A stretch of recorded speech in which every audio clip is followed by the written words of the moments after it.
എല്ലാം വന്ന് എന്നോട് പറഞ്ഞു. ഇങ്ങോട്ട് വന്ന് എന്നെ കാണാൻ പറഞ്ഞത് ബുദ്ധിമുട്ടായി അല്ലേ? സന്തോഷമായി. ഒന്നുമില്ലേ, മാഷ് വിളിച്ചല്ലോ.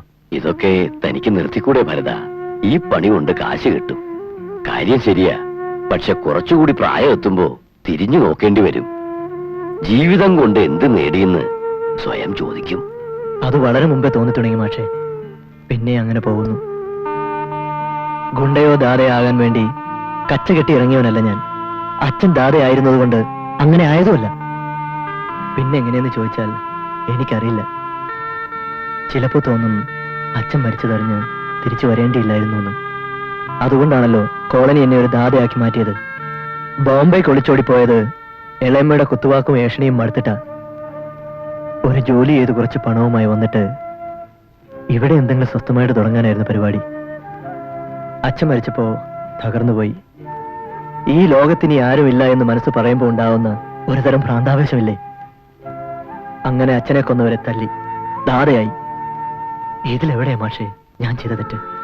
എവിടെയോ ഒരു തെറ്റുണ്ട്, ആർക്കും പറ്റിപ്പോകാവുന്നത്. അത് തിരുത്താൻ ഞാൻ കൂടെ ഭരതനെ സഹായിച്ചാലോ? സത്യം പറയാമല്ലോ മാഷേ, മാഷിനെ കണ്ടപ്പോ മുതൽ എനിക്കാരെയോ തിരിച്ചു കിട്ടിയെന്നുള്ള തോന്നൽ. അതാരാന്ന് ചോദിച്ചാൽ ഞാൻ കൊച്ചിലെ കണ്ട എന്റെ അച്ഛനാ. ദേവി, ചോറ് വിളമ്പിക്കോളൂ. ഭരതന് പോകാൻ തിടുക്കം കാണും.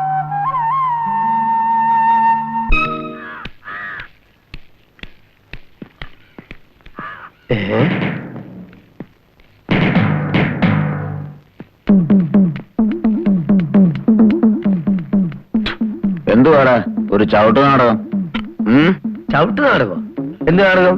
എന്റെ കാലിന്റെ ഇടയ്ക്ക് ഒരു ചൊറിച്ചില്, അതുകൊണ്ട് മണ്ണിലിട്ട് ഇങ്ങനെ അടിച്ചതാ. അല്ലെങ്കിൽ നിനക്ക് ഇത്തിരി ചൊറിച്ചില് കൂടുതലാ.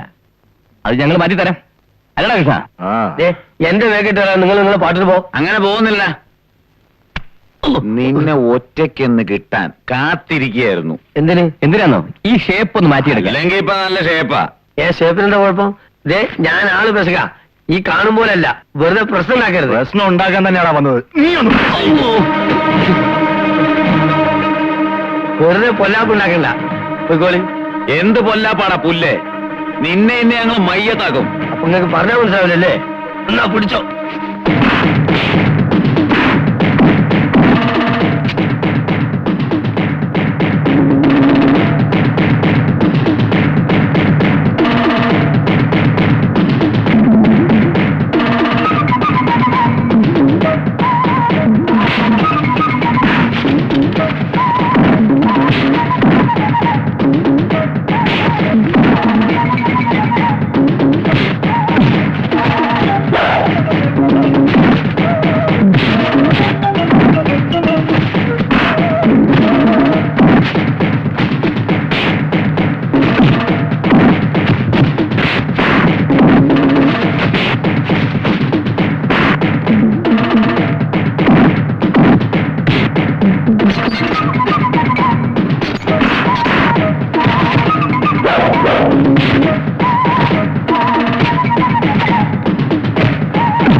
അല്ല അമ്മോ, ഇത് കിനാവായിരുന്നല്ലേ? എന്റെ നടു ഒടിഞ്ഞ് ഞാൻ അണലിൻ രാഘവനും കൃഷ്ണനാണെന്ന് വിചാരിച്ചാ. ഇങ്ങളൊരു വിചാരം അവിടെ വിചാരിച്ചോളി. മനുഷ്യനെ ഉറങ്ങാൻ സമ്മതിക്കില്ല. എലിന്റെ അത്രേ ഉള്ളൂ. ശരി,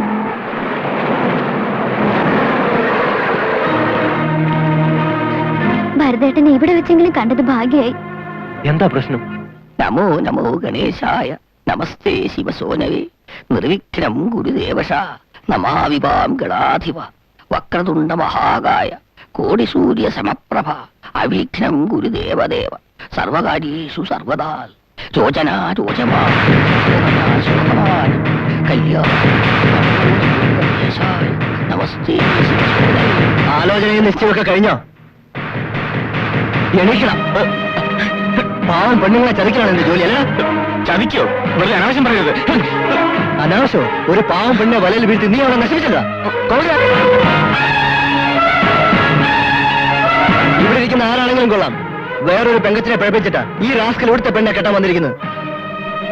ഇവനെ ഞാൻ കൊണ്ടുപോവാ കെട്ടിക്കാൻ.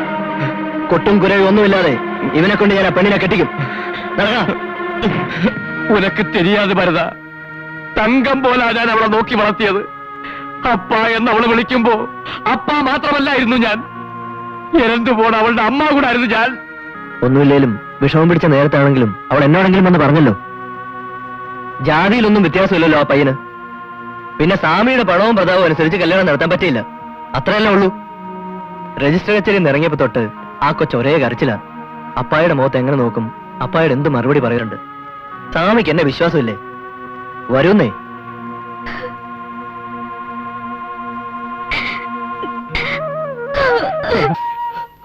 ഭരതൻ ചെയ്തത് ഗുണ്ടായുസമോ റൗഡിത്തരമോ ഒന്നുമല്ല, ഒരു കാരുണ്യ പ്രവൃത്തിയാ. ആ കുട്ടിയുടെ ജീവൻ രക്ഷിച്ചു, അത്ര തന്നെ. കാര്യം ശരിയാ മാഷേ, പക്ഷേ ഇപ്പൊ എനിക്കൊരു പേടി. ഉള്ളിൽ പകവെച്ചോണ്ട് ആ കൊച്ചിനെ അവൻ പീഡിപ്പിക്കുമെന്ന്. കേട്ടിടത്തോളം അത്രയ്ക്ക് ധീരനൊന്നും അല്ല ആ പയ്യൻ. പിന്നെ ഭരതൻ ഇടയ്ക്കിടയ്ക്ക് അവനെ ഒന്ന് മുഖം കാണിച്ചാ മതി. ചായ.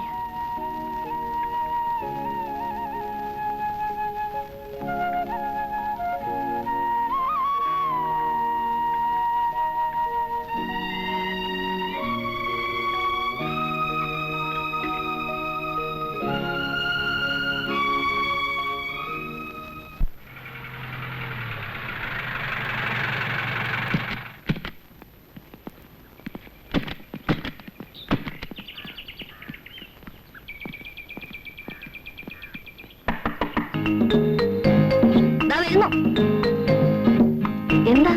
ആരെ കാണാനാ? ആശാനുണ്ടോ? ആശാനെന്ന് വെച്ചാ ഈ കിടക്കണത് ഒരു ആശാനാ? അയ്യോ, ഇതല്ല ഭരതൻ. ഭരതൻ ആശാൻ.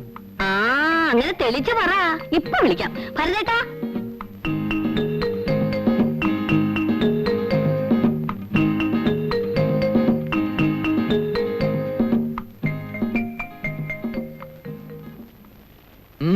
എന്താ? ഒരു ചെറിയ പണിയുണ്ട് ആശാനെ. നോട്ട് ഇരട്ടിപ്പെന്ന് പറഞ്ഞ് ഒരാൾ ഞങ്ങളെ പറ്റിച്ചു. ആശാൻ ഞങ്ങളെ കൂടെ ഉടനെ വരണം. എവിടെ പുള്ളി? എവിടെ ആയാലെന്താ? ഭരതൻ ആ പണി നിർത്തി.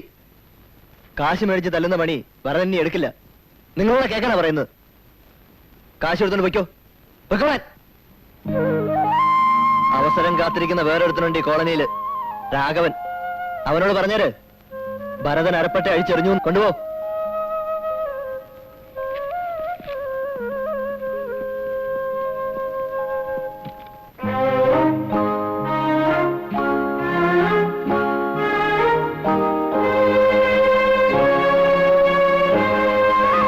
എന്താ വിജയ?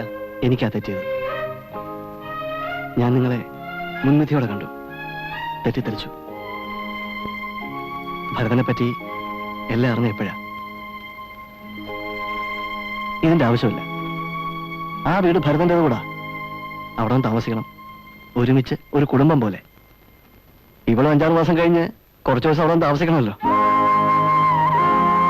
ഇപ്പൊ പോയവരോട് ഭരതേട്ടൻ പറയണ കേട്ടോ, എല്ലാം നിർത്തിന്ന്. ഭരതേട്ടൻ എവിടൊക്കെയോ പോയി തിരിച്ചു വന്ന പോലെ. പിന്നെ ഞാൻ എന്തൊക്കെയോ അരുതാത്തത് പറഞ്ഞു. എന്നോട് ക്ഷമിക്കണം. വിജയ, എപ്പോഴും തന്നെ ഞാൻ ഇവളുടെ ഭർത്താവായി കാണാനാണ് ശ്രമിച്ചത്. പക്ഷേ താൻ എന്നെ ഒരു ഗുണ്ടയായി കണ്ടു. മുഴുവനും തന്റെ തെറ്റല്ല, പിന്നെ ഓരോരോ വിധിയല്ലേ, മുടക്കാൻ പറ്റുമോ? ചേട്ടാ,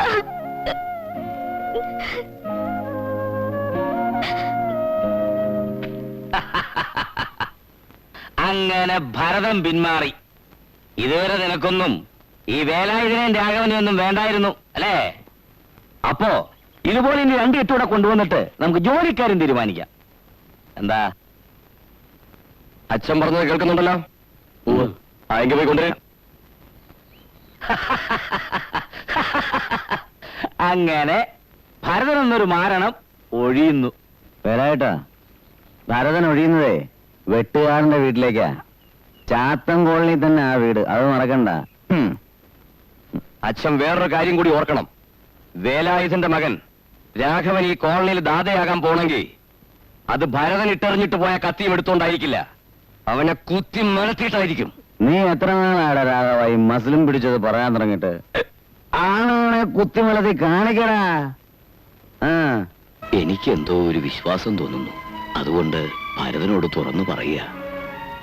അഹിംസയും ഗാന്ധിജി എന്നൊക്കെ പറഞ്ഞ് ജീവിക്കുന്ന ഒരു പാവപ്പെട്ട സ്കൂൾ മാഷാ ഞാൻ. ഒന്നും അങ്ങനെ സമ്പാദിക്കാൻ കഴിഞ്ഞിട്ടില്ല. 2 പെൺകുട്ടികളെ എങ്ങനെ വളർത്തി എന്ന് ചോദിച്ചാ എല്ലാം എങ്ങനെയോ നടന്നു, അത്ര തന്നെ. ലക്ഷ്മിയെ കെട്ടിച്ചു വിട്ടതും ഉണ്ണിക്കുട്ടന്റെ പ്രസവവും എല്ലാം കൂടെ വലിയൊരു തുകയായി. പിന്നെ ആ ബസ് അപകടം, അതിലാ എന്റെ മൂത്ത മോളും ഭർത്താവും നഷ്ടപ്പെട്ടത്. മനസ്സ് പിടഞ്ഞത് അപ്പോഴാ. പിന്നെ ഉണ്ണിയെ നോക്കാനുള്ള ചുമതല ദേവിയുടേതായി. ഞാൻ ഇതൊക്കെ പറഞ്ഞു മുഷിപ്പിക്കുന്നത് മനസ്സിലൊരു ഉദ്ദേശം വെച്ചുകൊണ്ടാ. ദേവിയെ കാണാൻ ഇന്നലെ 2-3 പേര് വന്നിരുന്നേ. ചെറുക്കൻ ദുബായിലാ. അവര് പോയി കഴിഞ്ഞപ്പോ അവൾ എന്നോടൊരു പേര് പറഞ്ഞു, ഭരതൻ. ഭരതനെ വളരെ വ്യത്യസ്തമായ ഒരു സാഹചര്യത്തിലാണ് പരിചയപ്പെടേണ്ടി വന്നതെങ്കിലും ദേവിക്ക് അങ്ങനെ തോന്നണമെങ്കിൽ അവൾ എന്തോ തന്നിൽ കണ്ടിട്ടുണ്ടാവണം. സ്ത്രീകളുടെ മനസ്സല്ലേ. എനിക്ക് വിശ്വസിക്കാൻ പറ്റുന്നില്ല മാഷെ. മാഷം നിന്നെ വിളിക്കണ്ട, അല്ലേ ദേവി? ഇത് നിനക്ക് ജോലിക്ക് വേണ്ടിയുള്ള ഒരു റെക്കമെൻഡേഷൻ ലെറ്റർ. ഡ്രൈവിംഗ് അറിയാമെന്നല്ലേ പറഞ്ഞിരുന്നത്? അതെ. RDO എന്റെ പൂർവ്വ വിദ്യാർത്ഥിയും സുഹൃത്തുമാണ്. ഒരു ഡ്രൈവർ ജോലി ശരിപ്പെടുത്തി വച്ചിട്ടുണ്ട്. സൗകര്യം പോലെ പോയി അദ്ദേഹത്തെ കാണണം. പിന്നെ ഞാനും ദേവി ഉണ്ണിക്കുട്ടനും കൂടെ തന്റെ വീട്ടിലേക്ക് വരുന്നുണ്ട്. അതെപ്പോഴാണെന്ന് പറയുന്നില്ല, കഴിയുന്നതും വേഗം. കേട്ടല്ലോ, പയ്യൻ നല്ലൊരു ജോലിയും വാങ്ങി സുന്ദരി പെണ്ണിനെയും കെട്ടി വെട്ടുകാരന്റെ വീട്ടിൽ പൊറുതി തുടങ്ങാൻ പോവുക. ബോംബെയിൽ നിന്ന് ശിവയിൽ നിന്ന് ആളെ കൊണ്ട് ഒതുക്കാൻ നോക്കിയവര് ഇനി സ്വന്തമായിട്ട് അങ്ങ് ഒതുങ്ങിയാൽ മതി. അല്ല, കോളനിക്കാർ മുഴുവൻ അവനെ പൊക്കിക്കൊണ്ട് നടക്കുന്ന സ്ഥിതിക്ക് ഇനി വഴക്കും കുത്തും വെട്ടുമെല്ലാം ഒതുക്കി അവനുമായി സന്ധി ചേരുന്ന നല്ലത്. അതിപ്പോ വലിയ ബുദ്ധിയൊന്നുമല്ല, വേറെ ഗത്യന്തരമല്ല, അത് തന്നെ.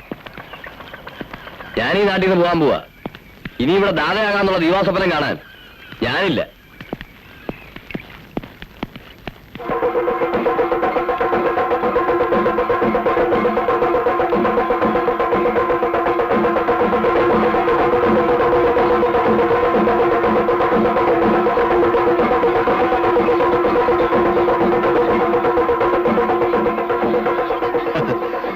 ഇനി അമ്മയ്ക്ക് ഇതുപോലെ താമസിക്കാൻ ഒരാളെ കൈപിടിച്ച് കയറ്റേണ്ടി വരും. ആരാണെന്ന് പറയണ്ടല്ലോ. നിൽക്കാതെ ഇനിയെങ്കിലും ഒന്ന് ചിരിക്ക്. പിള്ളേർക്ക് നേരെ നെറി അറിയാൻ പ്രായമായി. നിന്റെ കുരുട്ടും കുന്നായ്മ ഒന്നും ഇവിടെ ചെലവാവത്തില്ല. ചിരിക്ക്. ചിരിക്കാൻ. അയ്യോ ചേച്ചി, നമ്മൾ തമ്മിലുള്ള വഴക്കൊക്കെ ഇങ്ങ് മറന്നേക്കണം. പിന്നെ ഞാനും ഭരതേട്ടനെ പോലെ കെട്ടാൻ പോവാ. നീ കെട്ടാൻ തോന്നുന്നു. ആരാ ആള്? ആള് ഭരതേട്ടൻ പറഞ്ഞ ആള് തന്നെ. അതായിക്കോട്ടെ, എന്റെ തങ്കമ്മ ചോദിച്ചത് അതാരാന്നാ? ചതിച്ചോ?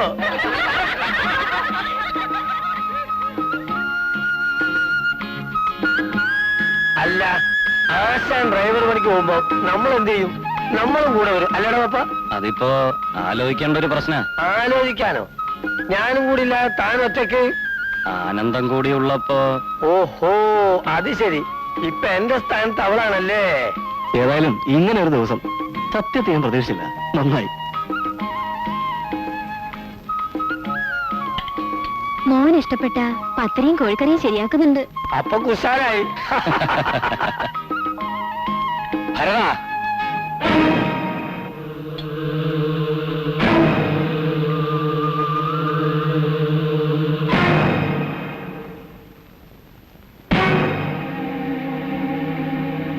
നമുക്ക് അല്പം സംസാരിക്കാനുണ്ട്. വാ, പുറത്തേക്ക്.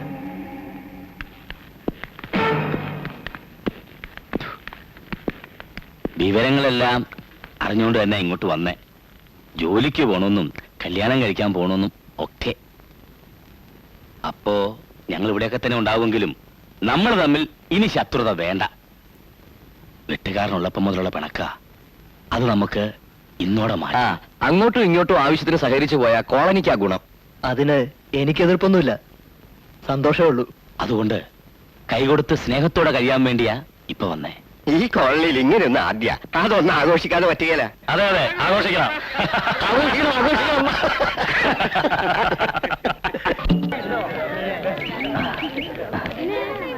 ആഘോഷമൊക്കെ കഴിഞ്ഞില്ലേ, ഇനി ഒരു ചെറിയ അടങ്ങും കൂടിയുണ്ട്. ചെമ്പുകാട്ടിലത്തിലെ നമ്പൂരി ജപിച്ചു മൂടിത്തുന്ന കുടവായത് ശത്രുത മുഴുവൻ അങ്ങ് ഒഴിയാൻ, വളങ്ങളുടെ മൊത്തം ഐശ്വര്യത്തിന്. ധൈര്യശാലിയായ അവിവാഹിതനായ ചെറുപ്പക്കാരൻ ഇത് പുഴയെ കൊണ്ടുപോയി പൊട്ടിച്ചൊഴുക്കണം. ഭരത, നീയുള്ള ഈ കോളനിയിലെ ഇന്ന് പറ്റിയ ആള്, നീ ഇത് കൊണ്ടുപോയി തെക്കേക്കരയിൽ പൊട്ടിച്ചൊഴുക്കണം. എന്റെ ഒരു അപേക്ഷയാണ്. നമുക്കിനിയെങ്കിലും മനസ്സമാധാനത്തിൽ ഒരുമിച്ച് കഴിയണം. ഓ, അതൊന്നും വേണ്ട. മനസ്സുകൊണ്ട് സ്വരമായില്ലേ, അത് മതി. ഈ കോളനിയുടെ നന്മയ്ക്ക് വേണ്ടിയല്ലയോ മോനെ? ഒരു നല്ല കാര്യത്തിനല്ലയോ? അതും കൂടെ അങ്ങ് കഴിച്ചേര്. അതെ, ചെല്ലു മോനെ. വേലായുധൻ ചേട്ടൻ ഇത്രയും പാടുപെട്ട് കഴിച്ചോണ്ട് വന്നല്ലേ? അതെ ചേട്ടാ. ആ, താ. ഞാനും കൂടെ വരാം. നീ വീട്ടിൽ പോയിക്കോ. പോവാം. പോകാം.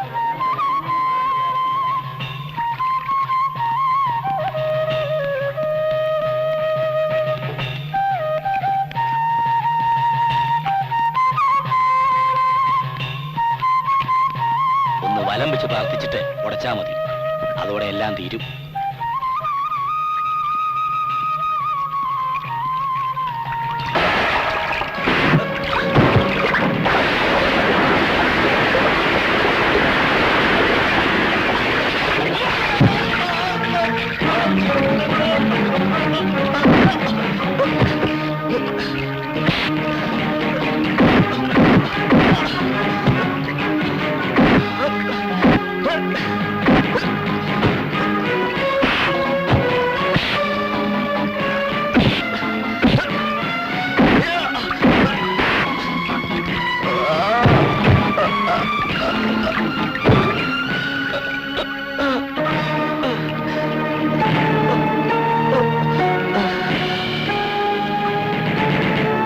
വേണ്ട രാഘവ, ഇനി വഴക്ക് വേണ്ട. വേണോടാ, നീ ചാകും പറ വേണം.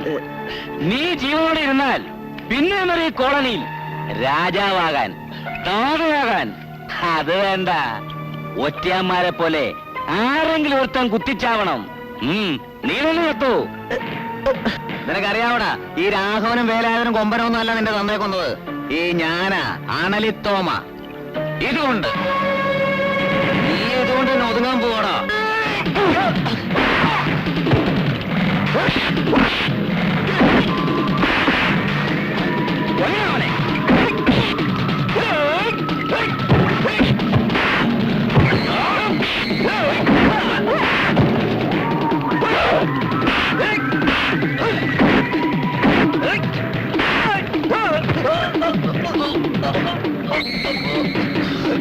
Oh!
ചേട്ടാ, എന്താ ഇത്?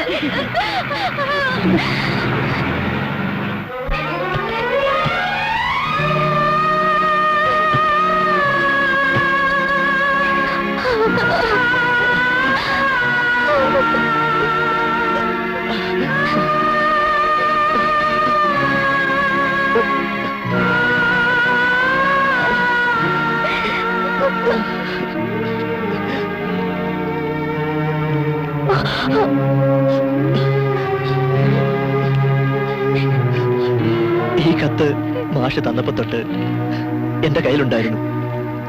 പക്ഷേ എന്റെ കൈ തന്നപ്പോ വെള്ളയായിരുന്നു നിറം. ഇപ്പോ എന്റെ വിധിയുടെ നിറം.